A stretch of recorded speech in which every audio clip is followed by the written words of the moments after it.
আসসালামু আলাইকুম। আমি জেসমিন নেওয়াজ আমার কুকিং চ্যানেল থেকে আপনাদেরকে জানাই স্বাগতম।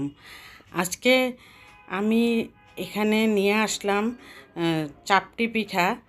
চাপড়ি পিঠা এক একজন বলে, এক একজন চাপড়ি পিঠা বলে। কে কী নামে ডাকেন কমেন্টে একটু জানাবেন আমাকে। আর আমার পরিবারের সবাই চাপড়ি পিঠা বলে। আর আমার ভিডিওটা যদি আপনাদের কাছে একটু হলেও ভালো লেগে থাকে তাহলে অবশ্যই একটি লাইক দিয়ে কন্টিনিউ করবেন আর সাবস্ক্রাইব করে অল বাটনে প্রেস করে রাখবেন। আর আমার ভিডিওতে একদমই ছোট একটা ভিডিও, ফুল ওয়াচ করার চেষ্টা করবেন। আপনাদের ভালোর জন্য আমি ছোট ভিডিও দেই, আপনাদের পুরো ভিডিওটা দেখার জন্য অনুরোধ করছি। আর এখানে আমি শুরুতেই এখানে রাতের বেলা বুটের ডাল আমি ভিজিয়ে রেখেছিলাম প্রায় হাফ কেজির মতো। আর এই বুটের ডালটা ধুয়ে টুয়ে পরিষ্কার করে আমি এখন ব্লেন্ড করে নিচ্ছি। আর চালের গুঁড়া তো আমার ডিপ ফ্রিজে আমি সংরক্ষণ করে রাখি 5-6 মাসের জন্য।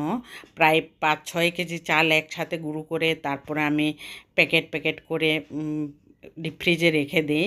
যখন যে পিঠার প্রয়োজন হয়, যখন যে পিঠার আবদার ঘরের পরিবারের সদস্যরা যেই আবদার করে সেদিন সেটাই আমি বানানোর চেষ্টা করতে পারি। আর চালের গুঁড়ো আমার কখনোই শেষ হয় না ডিপ ফ্রিজের, একবার থাকতে থাকতেই আমি আরেকবার করে নিই।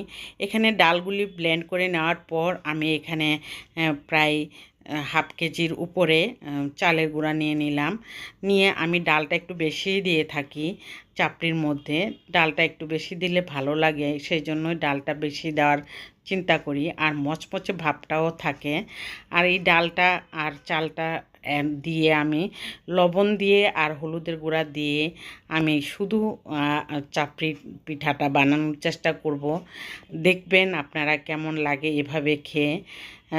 শুধু হলুদের গুঁড়া আর লবণ, ধনিয়া পাতা, কাঁচামরিচ, পেঁয়াজ, এই কয়টা আইটেম দিয়েই আমি চাপড়ি পিঠা বানিয়ে থাকি।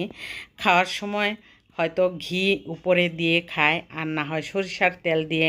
আমি যখন ফ্রাই প্যানে দিই তখনও সরিষার তেল দিয়ে ব্রাশ করে নেই। আর এই জন্য সরিষার তেল ঘ্রাণটা চাপড়িতে ভালো আসে।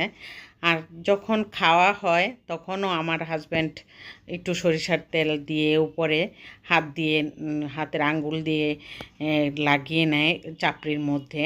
তারপরে মাংসর রান্না করা হয় যেদিন, তারপর দিন চাপড়ি পিঠার আবদার করে আমার হাজব্যান্ড, সেই জন্যই তখনই বানানো হয়।